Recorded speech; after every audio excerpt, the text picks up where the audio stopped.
쓰레기니 갈 때 버리고 가라오. 어, 어머님. 이혼당한 며느리에게 한 시어머니의 마지막 한마디 말.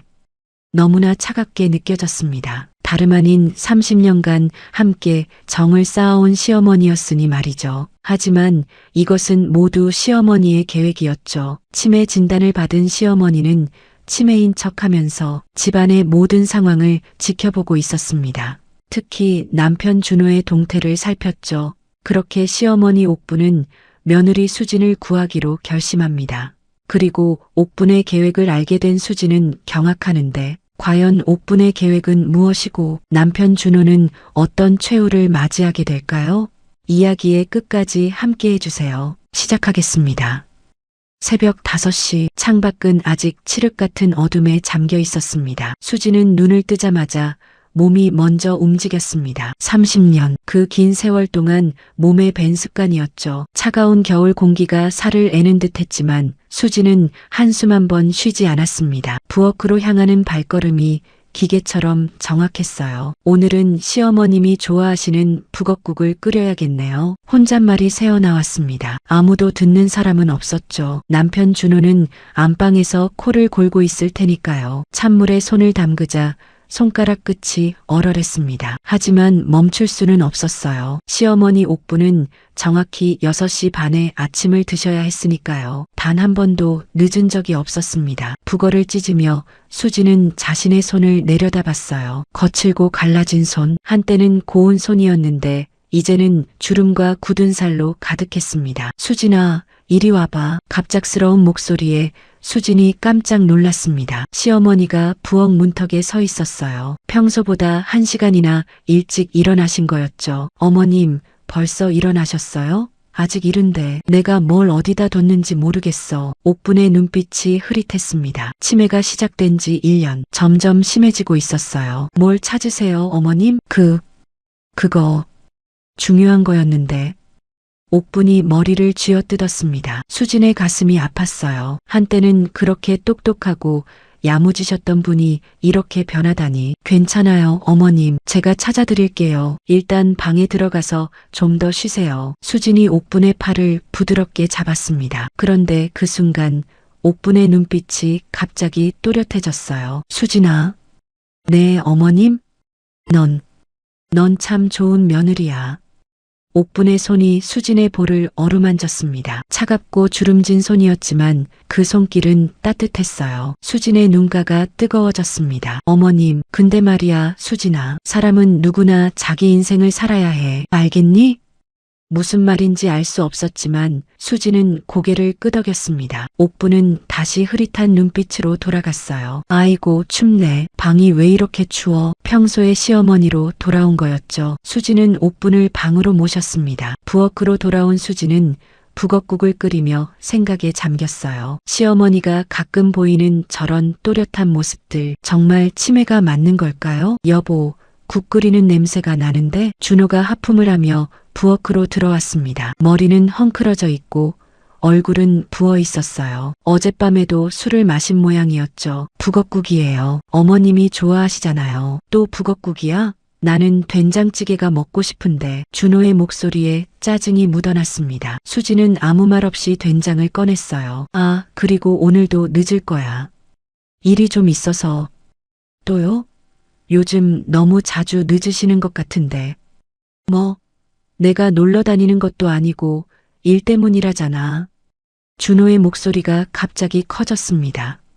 수진이 움찔했어요. 요즘 준호는 예전과 달라졌습니다. 작은 일에도 화를 내고 짜증을 부렸죠. 죄송해요. 그냥 걱정돼서 그랬어요. 걱정은 무슨. 나도 이 나이에 뭐 하겠어? 준호는 툴툴거리며 식탁에 앉았습니다. 수지는 재빨리 밥상을 차렸어요. 그때 준호의 주머니에서 뭔가가 떨어졌습니다. 작은 종이 쪽지였어요. 수진이 주우려고 몸을 굽혔습니다. 내가 줍지. 준호가 다급하게 종이를 낚아챘어요. 하지만 수진은 이미 봤습니다. 대박 카지노라는 글자를. 순간 수진의 심장이 쿵 내려앉았습니다.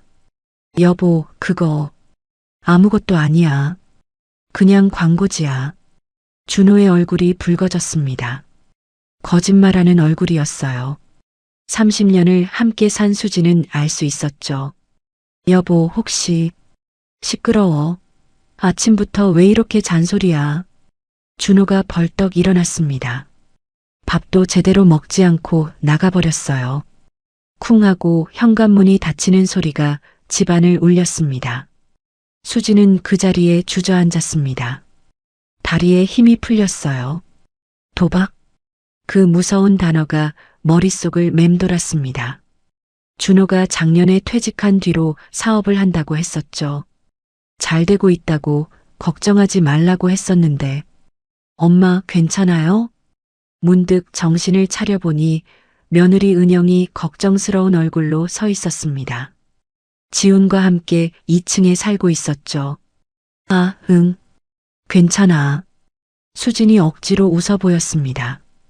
은영은 시어머니의 얼굴을 걱정스럽게 바라봤어요. 아버님이 또 화내고 가셨어요? 요즘 자주 그러시는 것 같던데. 아니야. 그냥 바빠서 그래. 일이 많나 봐. 수지는 진실을 숨겼습니다. 아들 부부에게 걱정을 끼치고 싶지 않았어요. 그날 오후 수지는 은행에 갔습니다. 불안한 마음을 잠재울 수가 없었어요. 통장을 확인하는 손이 떨렸습니다. 잔액을 보고 수지는 숨이 멎을 뻔했어요. 텅 비어 있었습니다. 아니, 정확히는 1,000원이 남아 있었죠. 한 달 전만 해도 5천만 원이 있었는데, 어떻게 이럴 수가. 수진의 입술이 파르르 떨렸습니다. 다리가 후들거려서 의자에 주저앉았어요. 집으로 돌아오는 길, 수진의 머릿속은 하얗게 비어 있었습니다. 30년을 아끼고 모아서 만든 돈이 한 달 만에 사라졌어요. 집 앞에 도착했을 때 낯선 차가 한 대 서 있었습니다. 검은색 고급 세단이었죠. 아, 며느리 왔네. 낯선 남자 둘이 현관 앞에 서 있었습니다. 정장을 입은 모습이 심상치 않았어요. 누구세요? 남편분 좀 만나러 왔습니다. 집에 계신가요? 남자의 목소리가 차가웠습니다. 수진의 등줄기에 식은땀이 흘렀어요. 남편은 회사에 있어요. 회사요? 작년에 퇴직하신 걸로 아는데요. 남자가 비웃듯이 말했습니다. 수진의 얼굴이 창백해졌어요. 도대체 무슨 일로? 빚 때문에 왔습니다. 이준호 씨가 저희한테 진 돈이 좀 있거든요. 빚. 그 단어가 수진의 가슴을 후벼 팠습니다. 얼마나 되는데요? 일단 급한 건 3천만 원입니다. 이번 주까지 안 갚으면 좀 곤란한 일이 생길 겁니다. 남자들이 위협적인 눈빛으로 수진을 바라봤어요. 수진은 현관문을 꼭 잡았습니다. 그렇지 않으면 쓰러질 것 같았거든요. 일단 남편하고 얘기해 볼게요. 그러세요. 근데 시간이 별로 없다는 거 잊지 마세요. 남자들이 차를 타고 떠났습니다. 수지는 그 자리에 얼어붙은 듯 서 있었어요. 그날 밤 준호는 새벽 2시가 되어서야 들어왔습니다. 술 냄새가 진동했어요. 여보, 우리 얘기 좀 해요. 수진이 준호를 붙잡았습니다. 준호는 비틀거리며 수진을 밀어냈어요. 내일 얘기하자. 안 돼요. 지금 얘기해야 해요. 오늘 무서운 사람들이 찾아왔어요. 돈 받으러 왔다고. 준호의 얼굴이 굳었습니다. 술이 확 깬 듯한 표정이었죠. 그래서 도박했어요? 우리 통장에 있던 돈 다 어디 갔어요? 수진의 목소리가 떨렸습니다. 30년 만에 처음으로 남편에게 따지는 거였어요.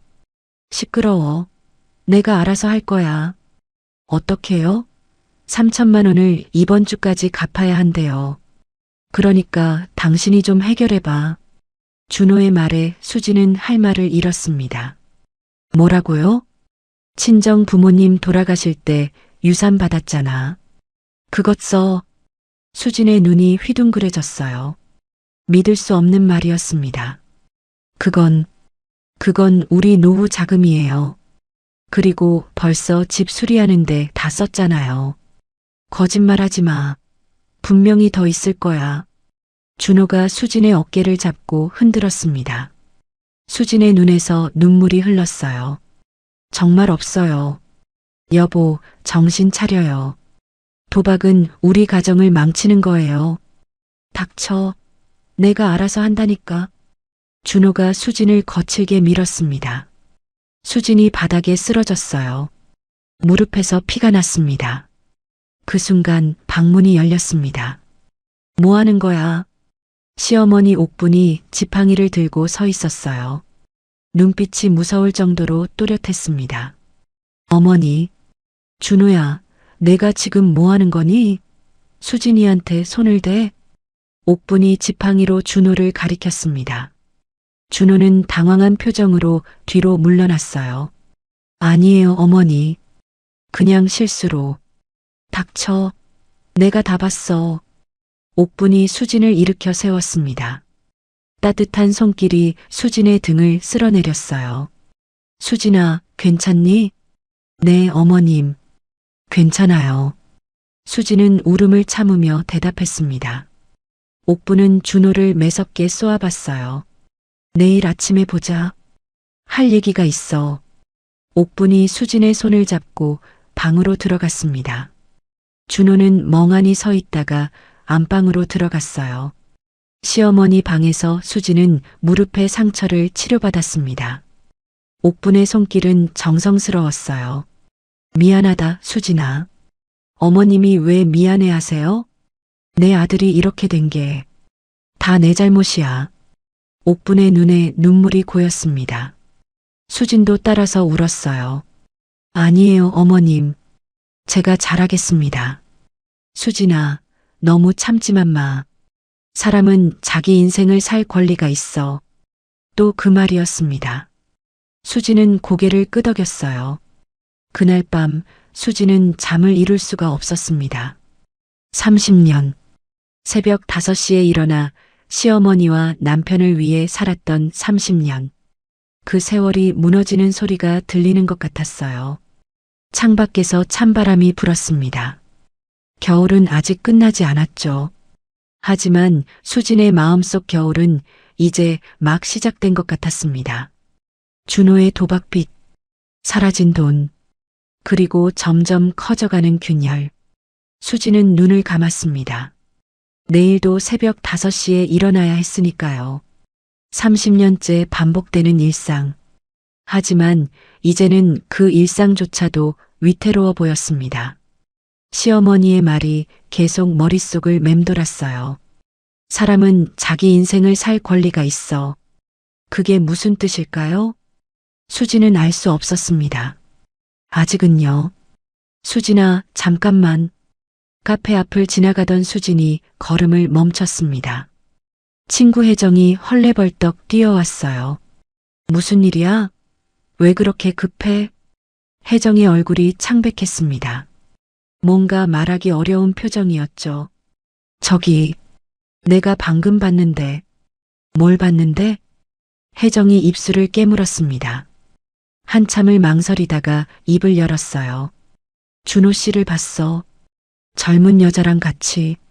수진의 가슴이 철렁 내려앉았습니다. 그냥 일 때문에 만난 거겠지. 수진아, 그게 아니야. 그 여자가 준호 씨 팔짱을 끼고 있었어. 그리고 혜정이 말을 멈췄습니다. 수진의 다리가 후들거렸어요. 그리고 뭐? 호텔로 들어가는 걸 봤어. 순간 세상이 빙글빙글 돌았습니다. 수진은 근처 벤치에 주저앉았어요. 언제 봤어? 방금 전이야. 저기 앞 호텔. 수진은 아무 말도 할 수 없었습니다. 목구멍이 막힌 것 같았어요. 그날은 수진의 6번째 생일이었습니다. 이틀 후, 수진은 새벽부터 미역국을 끓였습니다. 자신의 생일상을 차리는 거였죠. 30년째 그래왔듯이 엄마, 생일 축하해요. 아들 지훈과 며느리 은영이 꽃다발을 들고 들어왔습니다. 수진의 얼굴에 억지 미소가 번졌어요. 고마워. 이렇게 챙겨줘서. 당연하죠. 엄마 생일인데요. 은영이 상을 차리는 것을 도왔습니다. 미역국 냄새가 집안 가득 퍼졌어요. 아버지는요? 지훈이 물었습니다. 수진은 애써 태어난 척했어요. 일찍 나가셨어. 바쁜가 봐. 거짓말이었죠. 준호는 어젯밤부터 집에 들어오지 않았습니다. 할머니, 아침 드세요. 은영이 시어머니를 모시고 왔습니다. 옥분의 표정이 어두웠어요. 오늘이 무슨 날이지? 수진이 생일이야, 어머니. 지훈이 대답했습니다. 옥분이 고개를 끄덕였어요. 그래, 생일이구나. 네 식구가 둘러앉아 아침을 먹었습니다. 하지만 수진은 미역국이 목구멍을 넘어가지 않았어요. 혜정이 본 그 장면이 계속 머릿속을 맴돌았습니다. 그때였습니다. 쾅! 현관문이 거칠게 열렸어요. 준호가 들어왔습니다. 그런데 혼자가 아니었죠. 짙은 화장을 한 젊은 여자가 함께 있었어요. 여보, 수진이 떨리는 목소리로 물었습니다. 준호의 표정은 차가웠어요. 얘기할 게 있어. 지금 식사 중인데. 중요한 얘기야. 준호가 서류 봉투를 꺼냈습니다. 그리고 식탁 위에 툭 던졌어요. 이혼해. 짧은 한마디. 그 말이 수진의 가슴을 관통했습니다. 뭐라고? 들었잖아. 이혼하자고. 지훈이 벌떡 일어섰습니다. 아버지, 지금 뭐 하시는 거예요? 너는 가만히 있어. 어른들 일이야. 준호가 아들을 쏘아봤습니다. 그리고 옆에 있던 여자를 가리켰어요. 소개할게. 민지야. 앞으로 이 집 안주인이 될 사람이야. 민지가 능글맞게 웃었습니다. 안녕하세요, 민지예요. 32이에요. 그 목소리가 너무나 당당했습니다. 수진의 온몸이 떨렸어요. 당신, 정말 미쳤어? 수진이 간신히 말했습니다. 61년 인생에서 처음으로 남편에게 하는 말이었죠. 미친 건 당신이지. 늙고 못생긴 여자가 언제까지 내 옆에 있을 거라고 생각했어? 준호의 말이 비수처럼 날아왔습니다. 수진의 눈에서 눈물이 흘렀어요. 30년이야. 30년을 당신만 바라보고 살았어. 그래서 뭐, 내가 고마워해야 해? 당신이 좋아서 한 일이잖아. 민지가 준호의 팔을 잡았습니다. 오빠, 빨리 끝내요. 기다리는 사람들 있잖아요. 그 순간이었습니다. 2년이, 옥분이 벌떡 일어섰어요. 손에는 빗자루가 들려 있었습니다. 어머니, 감히 어디서, 내 며느리 앞에서, 휙!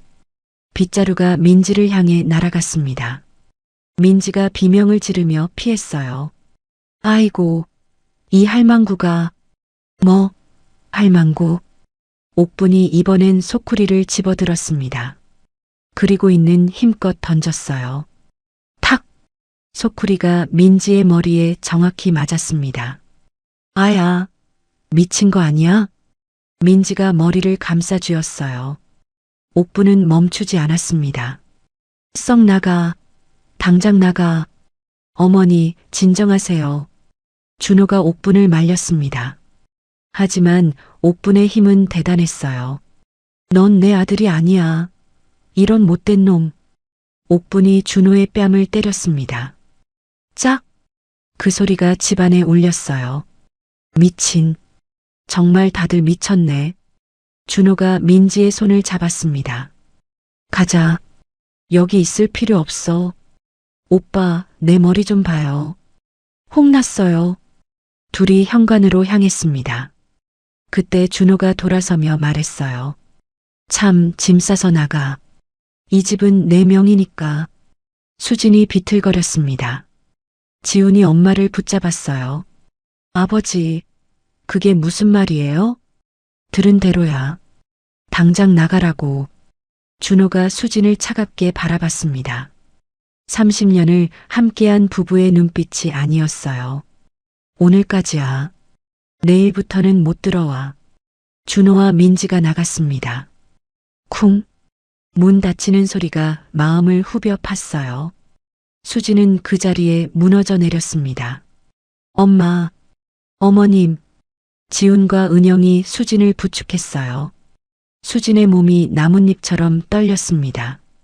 어떻게 이럴 수가. 눈물이 멈추지 않았습니다. 30년의 세월이, 30년의 헌신이 한순간에 무너졌어요. 옥분이 수진 앞에 무릎을 꿇었습니다. 수진아, 울지 마라. 어머님, 저는 이제 어떻게 살아요? 잠깐만 기다려. 옥분이 자기 방으로 들어갔습니다. 그리고 낡은 보따리 하나를 들고 나왔어요. 이거 가져가라. 이게 뭐예요? 쓰레기야. 그냥 쓰레기. 버리고 가. 옥분의 눈빛이 이상했습니다. 뭔가 간절한 빛이 있었어요. 어머님, 어서 빨리 나가. 준호가 또 올지도 몰라.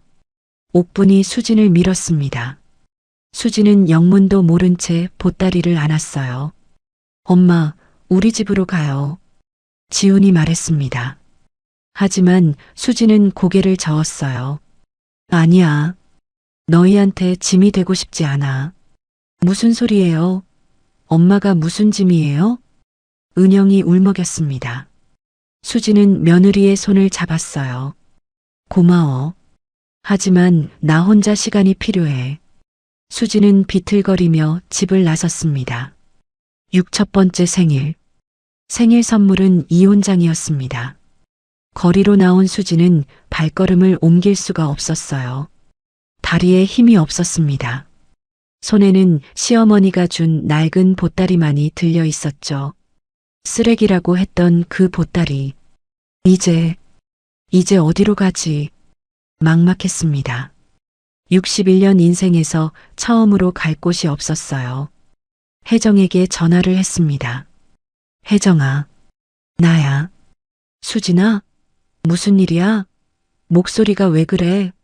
나 좀 도와줘. 더 이상 말을 잇지 못했습니다. 목이 메어서. 어디야? 지금 당장 갈게.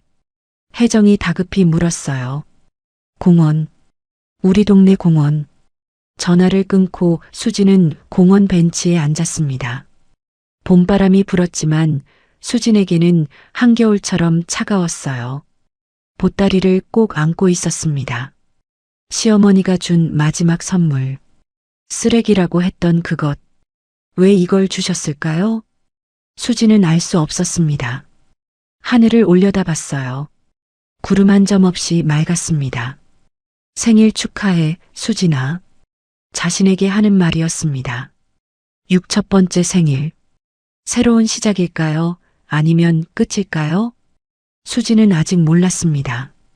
보따리 속에 무엇이 들어있는지도, 앞으로 어떤 일이 펼쳐질지도, 그저 벤치에 앉아 하염없이 눈물만 흘렸습니다. 30년의 결혼 생활이 끝난 날. 6첫 번째 생일날. 봄이었지만 겨울처럼 추운 날이었습니다. 공원 벤치에 홀로 앉은 수진. 낡은 보따리가 무릎 위에 놓여 있었습니다. 시어머니가 쓰레기라며 던져준 그것이었죠. 수진아. 저 멀리서 혜정이 뛰어왔습니다. 숨을 헐떡이며 수진 앞에 멈춰 섰어요. 어머나, 얼굴이 왜 이래? 무슨 일이야? 혜정이 수진의 얼굴을 살폈습니다. 퉁퉁 부은 눈, 창백한 얼굴. 30년 지기 친구의 모습이 너무나 안쓰러웠어요. 준호가 이혼하자고 했어. 수진의 목소리는 갈라져 있었습니다. 뭐라고? 그 못된 놈이 젊은 여자를 데리고 왔어. 32살이래. 민지라고. 혜정의 눈이 휘둥그레졌습니다. 내가 봤던 그 여자구나. 정말 미친놈이네. 수지는 힘없이 고개를 숙였어요. 눈물이 또 흘러내렸습니다. 이제 갈 곳도 없어. 집에서 쫓겨났어. 무슨 소리야. 당장 우리 집으로 가자. 혜정이 수진의 손을 잡았습니다. 따뜻한 손길이었어요. 그때 수진의 무릎에서 보따리가 미끄러졌습니다. 이게 뭐야? 시어머니가 주신 거야. 쓰레기라면서. 혜정이 보따리를 들어 올렸습니다. 생각보다 무거웠어요. 쓰레기치고는 무거운데 뭐가 들었나 봐봐. 그냥 나중에 볼게. 아니야, 지금 봐. 혹시 모르잖아. 혜정이 보따리를 벤치 위에 올려놓았습니다. 수지는 떨리는 손으로 매듭을 풀었어요. 보자기를 펼치는 순간 어머나. 혜정이 소리쳤습니다. 보따리 안에는 서류 뭉치와 통장, 그리고 하얀 봉투가 들어 있었어요. 수진의 손이 더욱 떨렸습니다. 서류를 집어들었어요. 이게 뭐야? 건물 등기부 등본이었습니다. 소유자 이름은 김수진. 수진의 이름이 선명하게 적혀 있었어요. 건물? 이거 진짜야? 혜정이 서류를 자세히 들여다봤습니다. 시내 중심가 상가 건물이네. 3층짜리. 어머나, 이거 비싼 건물이야. 수지는 믿을 수가 없었습니다. 통장을 열어봤어요. 잔액 5억 원. 5억. 숫자를 3번이나 다시 확인했습니다. 5억. 5억이 들어있어. 수진의 목소리가 떨렸어요. 혜정도 할 말을 잃었습니다. 마지막으로 하얀 봉투를 집어들었어요. 수진에게라고 쓰여 있었죠. 떨리는 손으로 편지를 꺼냈습니다. 시어머니의 글씨였어요. 수진아, 내가 치매에 걸린 척했다. 미안하다. 1년 전부터 알고 있었어. 준호가 도박에 빠진 것도, 너를 버리려고 하는 것도. 내 아들이지만 정말 못된 놈이다. 30년 동안 고생만 시켰구나. 새벽마다 일어나 밥하고, 빨래하고, 청소하고. 단 하루도 쉬지 않았지. 나는 다 봤어. 내가 얼마나 힘들었는지. 이 재산은 원래 내 것이다. 법적으로도 이미 내 이름으로 넘겼어. 1년 전에 변호사 찾아가서 다 해놨다. 준호는 모른다. 그 바보 같은 놈은 아직도 이 재산이 자기 것인 줄 알고 있어. 건물 월세로 한 달에 1,000만 원씩 들어온다. 통장에 있는 5억은 내가 새 출발하는데 쓰라고. 따로 모아둔 내 돈이야. 이제 내 인생을 살아. 61살? 아직 젊어. 이제 시작이야. 미안하다. 그리고 고맙다. 내 시어머니가. 편지를 읽는 수진의 눈에서 눈물이 쏟아졌습니다. 그런데 이번엔 다른 눈물이었어요. 슬픔이 아닌 감동의 눈물이었죠. 어머니. 편지지가 눈물로 젖어들었습니다. 수진아, 이거 정말 대단한데? 시어머니가 1년 전부터 다 준비하신 거야. 혜정도 눈시울이 붉어졌어요.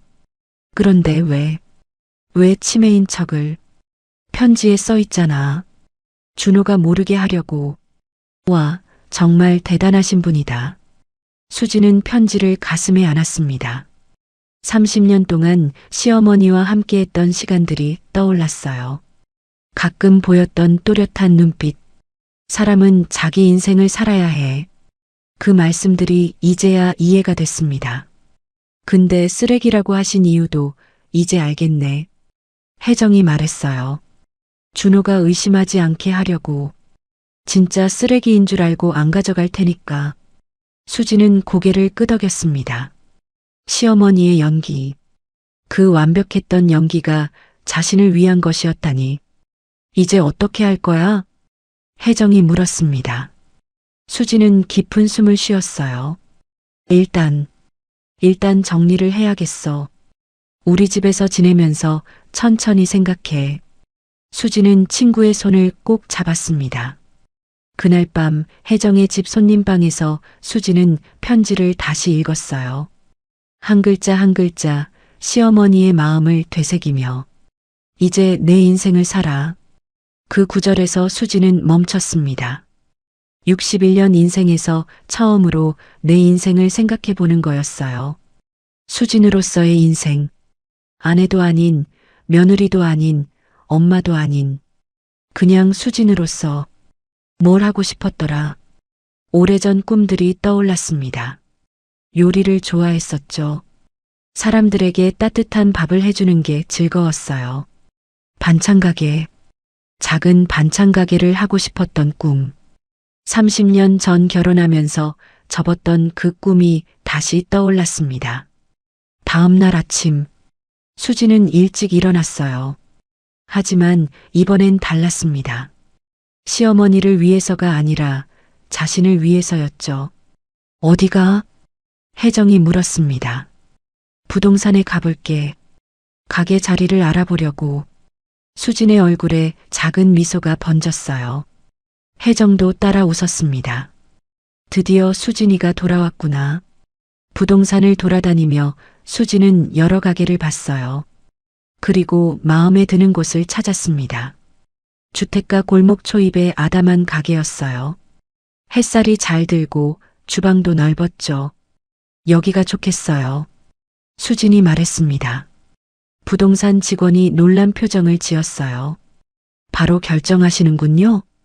네. 마음에 들어요. 계약서에 사인을 하는 순간 수진의 손은 떨리지 않았습니다. 새로운 시작. 두렵지만 설레는 시작이었어요. 그리고 은행에 갔습니다. 시어머니가 준비해둔 통장을 확인하려고요. 본인 확인이 되셨습니다. 김수진님 맞으시죠? 네. 작년에 김옥부님이 직접 오셔서 명예 이전을 하셨네요. 모든 서류가 완벽합니다. 은행 직원의 말에 수지는 또 눈물이 났어요. 치매에 걸린 척하면서도 이 모든 걸 준비하셨던 시어머니. 그 깊은 사랑이 가슴을 울렸습니다. 어머니, 정말 감사합니다. 새 아파트도 구했어요. 크지 않지만 혼자 살기에 충분한 곳이었죠. 이사하는 날 짐은 많지 않았습니다. 30년 살았던 집에서 가져온 건 옷가지와 앨범 몇 건뿐이었어요. 이게 다야? 혜정이 놀랐습니다. 응, 이제 새로 시작하려고. 수지는 담담하게 웃었어요. 새 집에서의 첫날 밤, 수지는 창밖을 바라봤습니다. 도시의 불빛들이 반짝이고 있었어요. 61살의 새 출발이라 혼잣말이 나왔습니다. 무섭기도 했지만 가슴 한편이 뜨거웠어요. 시어머니의 편지를 다시 꺼내 읽었습니다. 이제 내 인생을 살아. 네, 어머니. 이제 제 인생을 살게요. 수지는 편지를 가슴에 안고 눈을 감았습니다. 내일부터 반찬 가게 준비를 시작해야 했어요. 수진이네 집밥. 가게 이름도 정했습니다. 30년 동안 해온 요리 솜씨를 이제는 자신을 위해 그리고 동네 사람들을 위해 쓸 거예요. 보따리 속의 반전. 그것은 단순한 돈이 아니었습니다. 시어머니가 준 진정한 선물은 자유였어요. 자기 인생을 살 수 있는 자유. 61살, 진짜 인생의 시작이었습니다. 반찬 가게를 연 지 석 달째. 수진이네 집밥은 동네에서 소문난 맛집이 되었습니다. 매일 아침 수진이 직접 만든 반찬을 사러 오는 단골 손님들로 가게는 늘 북적였죠. 사장님, 오늘도 된장찌개용 세트 주세요. 네, 금방 준비해 드릴게요. 수진의 얼굴에는 미소가 떠나지 않았어요. 61년 인생에서 처음으로 자신의 이름으로 일하는 기쁨이 컸습니다. 그때 전화벨이 울렸어요. 여보세요, 수진이네 집밥입니다. 며느리, 며느리냐? 전화기 너머로 들려온 목소리에 수진의 손이 떨렸습니다. 준호였어요. 무슨 일이에요? 어머니가 쓰러지셨어. 쨍그랑. 수진의 손에서 국자가 떨어졌습니다. 뭐라고요? 어머님이? 지금 응급실이야. 빨리 와. 전화가 끊겼어요. 수진은 급하게 가게 문을 닫았습니다. 병원으로 가는 택시 안에서 수진의 마음은 천갈래로 찢어지는 것 같았어요. 어머님, 제발, 제발 무사하셔야 해요. 응급실에 도착했을 때 준호와 민지가 복도에 서 있었습니다. 민지의 얼굴에는 짜증이 가득했어요. 왜 이제 왔어요? 민지가 퉁명스럽게 물었습니다. 수지는 대답하지 않고 준호를 바라봤어요. 어머니 상태가 어때요? 의식이 없어. 의사가 준비하라고 하더라. 준호의 목소리는 떨렸지만 눈빛은 차가웠습니다. 그때 의사가 나왔어요. 보호자분이세요? 네, 저는 며느리입니다. 수진이 대답했습니다. 민지가 비웃듯이 말했어요. 전 며느리죠. 지금은 남이에요. 의사가 난처한 표정을 지었습니다. 어르신 상태가 매우 위중합니다. 온몸에 멍이 있고 영양실조도 심하시네요. 수진의 가슴이 철렁 내려앉았어요. 멍이요? 영양실조요? 네. 혹시 집에서 제대로 돌봄을 받으셨나요? 민지의 얼굴이 순간 굳었습니다. 준호가 급하게 대답했어요. 치매가 있어서 잘 안 드시려고 해서요. 의사는 의심스러운 눈빛으로 그들을 바라봤습니다. 일단 중환자실로 옮겼습니다. 면회는 하루 2번, 10분씩만 가능합니다. 의사가 돌아간 후 수지는 준호를 쏘아봤어요. 멍이 왜 있어요? 어머니한테 무슨 짓을 한 거예요? 무슨 소리야? 우리가 왜? 민지가 발끈했습니다. 그 할머니가 매일 소리 지르고 물건 던지고 우리가 얼마나 힘들었는지 알아요? 그래서 때렸어요? 때리긴 누가 때려. 그냥 좀 세게 잡은 것뿐이야. 민지의 목소리가 작아졌습니다. 수진의 온몸이 분노로 떨렸어요. 어떻게 그럴 수가 있어요? 시끄러워. 당신이 뭔데 참견이야? 준호가 소리쳤습니다. 하지만 수진은 물러서지 않았어요. 저는 어머니를 30년 동안 모신 며느리예요. 그리고 앞으로도 모실 거예요. 그날부터 수진은 매일 병원을 찾았습니다. 아침 일찍, 그리고 저녁 늦게. 면회 시간 10분을 위해 몇 시간을 기다렸죠. 어머님, 저 수진이에요. 중환자실 침대에 누운 옥부는 대답이 없었습니다. 하지만 수진은 포기하지 않았어요. 오늘 가게에 손님이 많이 왔어요. 어머님이 좋아하시던 깍두기 담갔는데 다들 맛있다고 하더라고요. 매일 그렇게 말을 걸었습니다. 일주일이 지난 어느 날, 희미한 목소리가 들렸어요. 수지는 놀라서 옥분의 손을 잡았습니다. 어머님, 제 목소리 들리세요? 옥분의 눈꺼풀이 조금 움직였어요. 그리고 천천히 눈을 떴습니다. 수진아. 네, 어머님. 제가 여기 있어요. 수진의 눈에서 눈물이 흘렀습니다. 옥분의 입가에 미소가 번졌어요. 고맙다. 매일 와줘서. 당연하죠. 제가 어머니 며느리인데요. 옥분이 수진의 손을 꼭 잡았습니다. 힘은 없었지만 그 손길은 따뜻했어요. 미안해. 내가 너무 늦게. 어머님 말씀 마세요. 힘드실 거예요. 아니야. 꼭 하고 싶은 말이 있어. 옥분의 목소리는 작았지만 또렷했습니다. 잘 살아라, 수진아. 내 인생 행복하게 살아. 어머님, 내가 다 준비해뒀어. 변호사한테 다 맡겨놨으니까. 수지는 옥분의 말을 이해할 수 없었어요. 하지만 끄덕였습니다.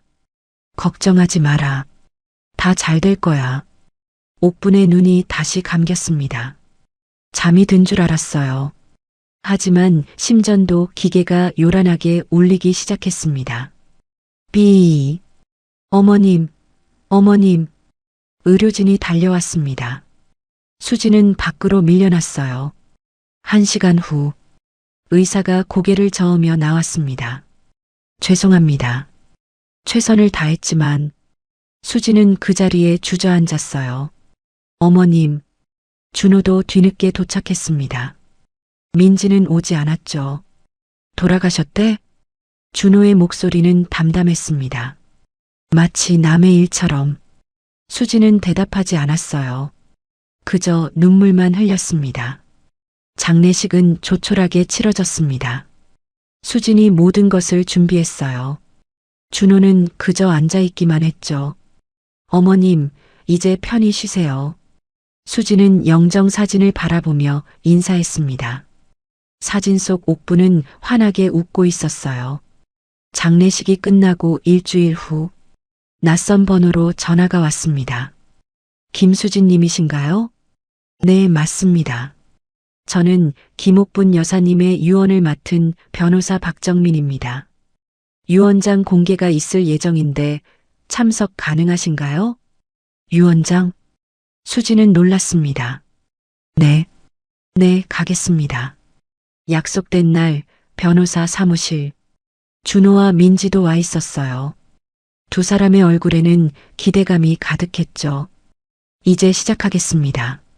변호사가 봉인된 봉투를 열었습니다. 고 김옥분 여사의 유언장입니다. 작성일은 작년 3월 15일입니다. 준호가 고개를 끄덕였어요.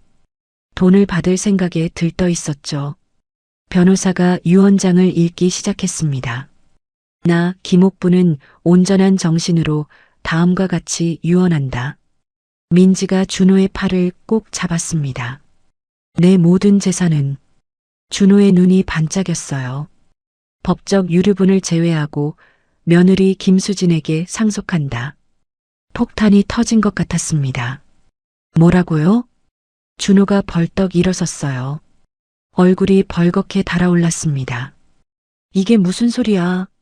저는 아들이에요. 아들. 변호사는 침착하게 말을 이었습니다. 유류분으로 아들 이준호 씨에게는 전체 재산의 4분의 1이 돌아갑니다. 나머지는 모두 김수진 씨의 것입니다. 말도 안 돼. 어머니가 치매였어요. 이런 유언장은 무효야. 민지도 소리를 질렀습니다. 맞아요. 그 할머니가 정신이 온전했을 리가 없어요. 변호사가 서류를 꺼냈습니다. 여기 유언장 작성 당시 의사소견서가 있습니다. 김옥분 여사는 완전히 정신이 온전한 상태였습니다. 거짓말. 준호가 책상을 쳤습니다. 그리고 여기 재산 목록이 있습니다. 변호사가 서류를 펼쳤어요. 부동산 5채, 예금 30억. 준호의 눈이 휘둥그레졌습니다. 30억? 우리 집에 그렇게 돈이 많았어? 김옥분 여사가 평생 모으신 재산입니다. 그리고 이미 작년에 일부는 김수진 씨에게 증여하셨고요. 수진도 놀랐습니다.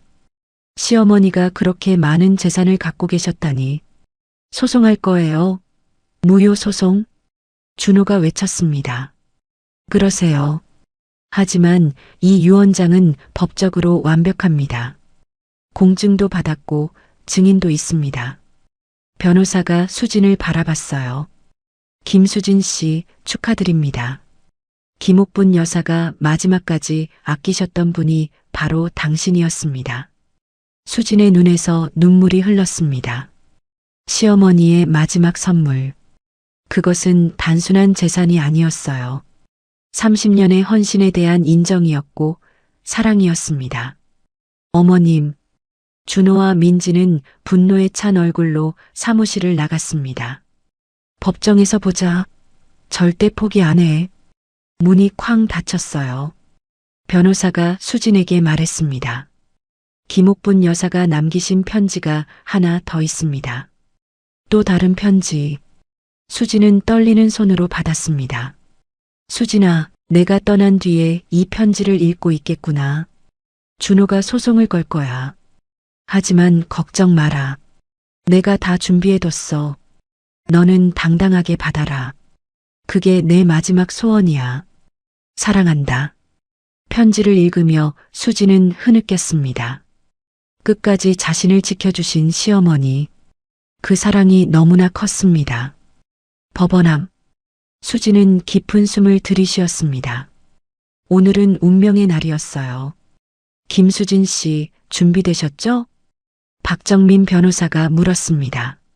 수지는 고개를 끄덕였어요. 네. 어머님을 위해서라도 이겨야 해요. 법정 문이 열렸습니다. 준호와 민지가 이미 자리에 앉아 있었어요. 두 사람의 눈빛에는 도끼가 서려 있었죠. 원고 측 주장을 시작하십시오. 판사의 말에 준호 측 변호사가 일어섰습니다. 존경하는 재판장님, 고 김옥분 여사는 심각한 치매 환자였습니다. 이런 상태에서 작성된 유언장은 무효입니다. 변호사가 서류를 들어보였어요. 여기 병원 진단서가 있습니다. 김옥분 여사는 2년 전부터 치매 치료를 받았습니다. 준호가 고개를 끄덕였습니다. 승리를 확신하는 표정이었죠. 또한 전 재산을 며느리에게 물려준다는 것은 상식적이지 않습니다. 이는 정신이 온전하지 못한 상태에서 내린 결정입니다. 민지가 손수건으로 눈을 닦았어요. 연기인 것이 뻔했지만 저희는 그 불쌍한 할머니를 끝까지 모셨어요. 그런데 이런 대접을 받다니. 수지는 분노가 치밀어 올랐습니다. 하지만 참았어요. 이제 박정민 변호사가 일어섰습니다.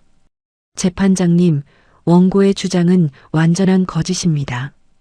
법정이 술렁였어요. 먼저 이 자료를 보시기 바랍니다. 대형 스크린에 달력이 나타났습니다. 유언장 작성일은 작년 3월 15일입니다. 그런데 치매 진단을 받은 날은 언제일까요? 변호사가 다음 장을 넘겼어요. 3월 20일입니다. 유언장을 쓴 지 5일 후에야 병원에 가신 겁니다. 준호의 얼굴이 창백해졌습니다. 그리고 더 중요한 증거가 있습니다. 유언장 작성 당시 함께 있었던 증인을 모셨습니다. 법정 문이 열렸어요. 백발의 노신사가 들어왔습니다. 저는 김옥분 여사의 주치의 최 원장입니다. 준호가 깜짝 놀랐어요. 민지도 당황한 표정이었죠.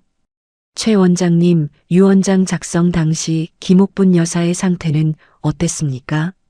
완벽하게 정신이 온전하셨습니다. 오히려 너무 또렷하셔서 놀랐을 정도였죠. 최 원장이 수진을 바라봤습니다. 김옥분 여사는 며느리를 정말 사랑하셨습니다. 30년 동안 고생한 며느리에게 꼭 보답하고 싶다고 하셨어요. 수진의 눈에 눈물이 고였습니다. 그리고 한 가지 더 말씀드리겠습니다. 최 원장의 표정이 엄숙해졌어요. 김옥분 여사가 돌아가시기 전 온몸에 멍이 있었습니다. 영양실조도 심했고요.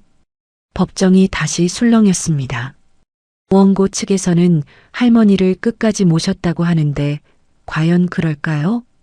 준호 측 변호사가 벌떡 일어났어요. 이에 있습니다. 지금 논점에서 벗어나고 있습니다.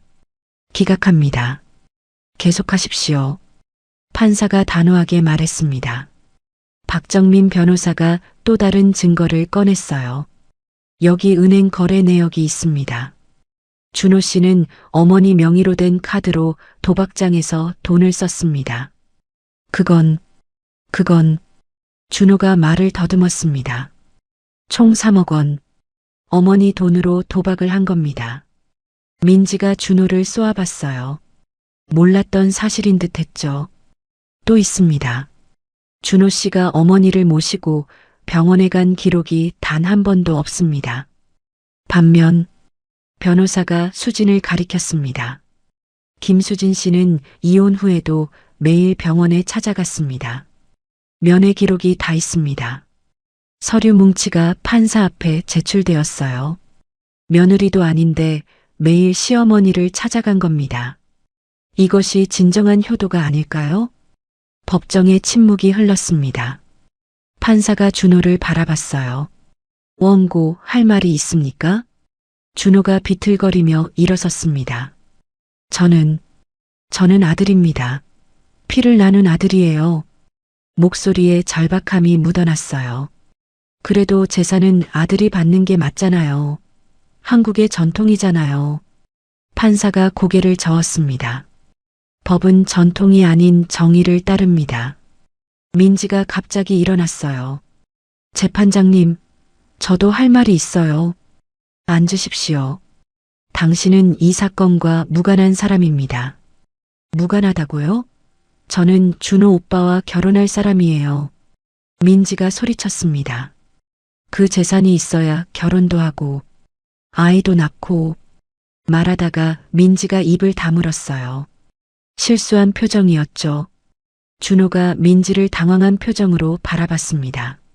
너 설마 재산 때문에? 아니야. 그게 아니라. 두 사람이 법정에서 말다툼을 시작했어요. 정숙 판사가 봉을 쳤습니다. 이제 판결을 내리겠습니다. 법정이 조용해졌어요. 수지는 두 손을 꼭 모았습니다. 이 사건은 명백합니다. 고 김옥분 여사는 온전한 정신으로 유언장을 작성했습니다. 준호의 어깨가 축 늘어졌어요. 30년 동안 헌신적으로 모신 며느리에게 재산을 물려주기로 한 것은 고인의 뜻입니다. 판사가 수진을 바라봤습니다. 더구나 원고는 어머니의 돈으로 도박을 했고 제대로 모시지도 않았습니다. 준호가 고개를 숙였어요. 따라서 이 유언장은 유효합니다. 원고의 청구를 기각합니다. 탕! 판사의 봉소리가 법정에 울렸습니다. 끝났어. 준호가 주저앉았어요. 민지는 이미 가방을 챙기고 있었습니다. 어디가? 끝났잖아요. 돈도 없는 남자랑 뭘 더 해요? 민지가 차갑게 말했어요. 너 정말 돈 때문이었어? 그럼 뭐 때문이겠어요? 사랑? 푸아. 민지의 조소가 법정에 울렸습니다. 그녀가 법정을 나가려는 순간 준호가 민지의 팔을 잡았어요. 제발 나 좀 도와줘. 빚이 너무 많아. 나요. 더럽게. 민지가 팔을 뿌리쳤습니다. 그때 준호가 수진 앞으로 왔어요. 그리고 쿵 무릎을 꿇었습니다. 수진아. 수진이 놀라서 뒤로 물러섰어요. 제발 도와줘. 나 빚쟁이들한테 쫓기고 있어. 준호의 눈에서 눈물이 흘렀습니다. 조금만 도와줘. 1억만, 아니 5천만 원만. 수지는 무릎 꿇은 전 남편을 내려다봤어요. 한때는 사랑했던 사람, 30년을 함께했던 사람. 하지만 이제는 낯선 사람이었습니다. 일어나세요. 수진의 목소리는 차분했어요. 수진아, 우리가 30년을 함께 살았잖아. 그 30년 동안 당신은 나를 한 번이라도 아꼈나요? 준호가 말문이 막혔습니다. 새벽 5시에 일어나서 밥하고 빨래하고 청소하고 단 한 번도 고맙다는 말을 들어본 적이 없어요. 수진의 목소리에는 원망이 없었어요. 그저 담담할 뿐이었죠. 이제 각자의 길을 가요. 그게 서로를 위한 거예요. 수진이 돌아섰습니다. 수진아, 김수진. 준호의 외침이 뒤에서 들렸지만 수진은 돌아보지 않았어요. 법원을 나온 수진은 하늘을 올려다봤습니다. 맑고 푸른 하늘. 가슴이 후련했어요. 어머님 이겼어요. 하늘을 향해 속삭였습니다. 어머님이 주신 사랑 잘 간직하고 살게요. 박정민 변호사가 수진의 어깨를 두드렸어요. 축하드립니다. 정의가 승리했네요. 감사합니다. 정말 감사합니다. 수진은 깊이 인사했습니다. 집으로 돌아오는 길 휴대폰이 울렸어요. 아들 지훈이었습니다. 엄마, 재판 어떻게 됐어요? 이겼어. 정말요? 다행이다.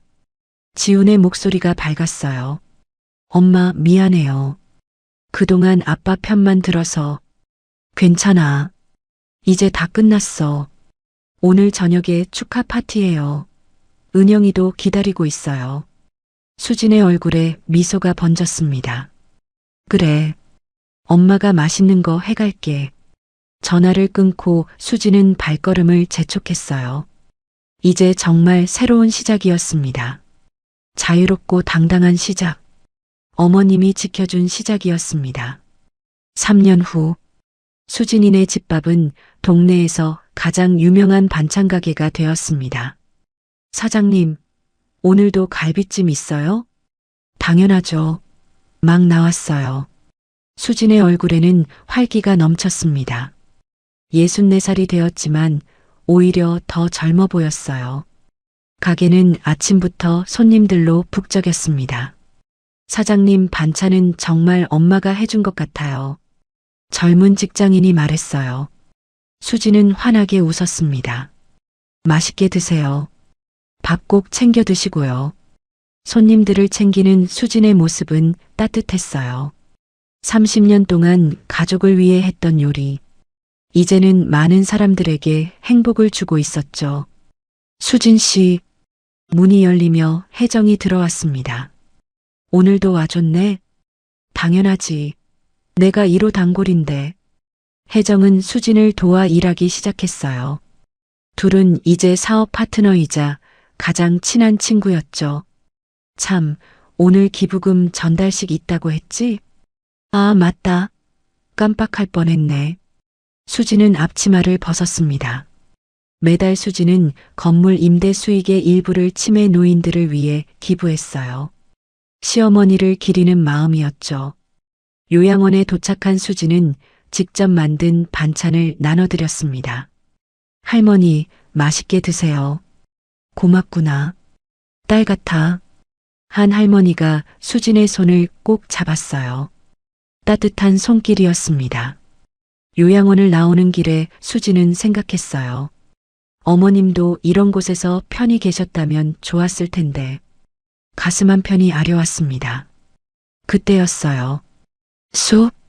수진아? 낯익은 목소리에 수진이 돌아봤습니다. 준호였어요. 하지만 3년 전과는 완전히 달라진 모습이었죠. 초라하고 늙어 보였습니다. 오랜만이네요.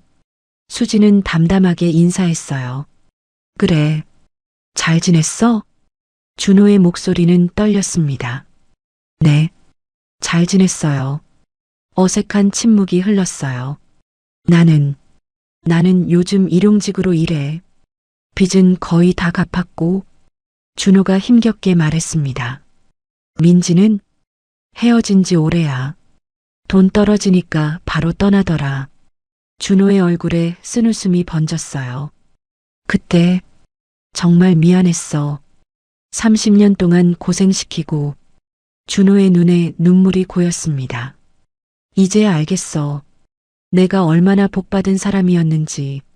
수지는 아무 말 없이 들었어요. 어머니도 미안해. 내가 정말 못된 아들이었어. 준호가 고개를 숙였습니다. 수지는 한숨을 쉬었어요. 미움도 원망도 이미 사라진 지 오래였습니다. 과거는 과거예요. 건강하게 지내세요. 수진아, 저도 이제 가봐야 해요. 가게에 손님들이 기다려서 수지는 돌아서려다 멈췄어요. 그리고 지갑에서 명함을 꺼냈습니다. 혹시 반찬 필요하면 들러요. 할인해 드릴게요. 준호의 눈에서 눈물이 흘렀어요. 고마워. 정말 고마워. 수지는 가벼운 마음으로 발걸음을 옮겼습니다. 미움을 놓으니 마음이 편했어요. 저녁이 되자 아들 지훈 가족이 가게를 찾았습니다. 엄마, 할머니, 손자 민수가 뛰어와 안겼어요. 작년에 태어난 손녀 민지도 은영의 품에 안겨 있었죠. 우리 강아지들 왔구나. 수지는 손자를 꼭 안았습니다. 행복이 온몸으로 퍼졌어요. 엄마, 오늘 뭐 특별한 날이에요? 지훈이 물었습니다. 응, 오늘이 할머니 기일이야. 아, 맞다. 벌써 3년이 됐네요. 은영이 말했어요. 우리 같이 가요. 할머니께 인사드리러. 지훈의 제안에 수지는 고개를 끄덕였습니다. 봉안당으로 가는 길. 수지는 행복했어요. 가족이 함께하는 이 순간이 너무나 소중했죠. 봉안당에 도착해 옥분의 위패 앞에 섰습니다. 어머님, 저예요. 수진이요. 수진이 나직이 말했어요. 잘 지내고 있어요. 어머님이 주신 사랑으로요. 지훈이 깊이 절했습니다. 할머니, 죄송했어요. 그동안 엄마 힘들게 해서. 할머니, 저는 며느리 은영이에요. 어머님처럼 좋은 며느리가 될게요. 은영도 인사했어요. 할머니. 민수가 배꼽 인사를 했습니다. 모두가 웃었어요. 수지는 위패를 바라보며 속으로 말했습니다. 어머님, 감사해요. 어머님의 사랑 덕분에 저는 이렇게 행복해요. 제 이름으로 사는 삶이 이렇게 좋은지 이제야 알았어요. 봉안당을 나오며 지훈이 말했어요. 엄마, 정말 대단해요. 뭐가? 64살에 사업도 하고 기부도 하고 완전 멋있어요. 수지는 웃었습니다. 이제 시작이야. 할 일이 아직 많아. 무슨 일이요? 여행도 가고 싶고 요리 공부도 더 하고 싶고 그림도 배워보고 싶어. 수진의 눈이 반짝였어요. 꿈이 많은 소녀 같았습니다.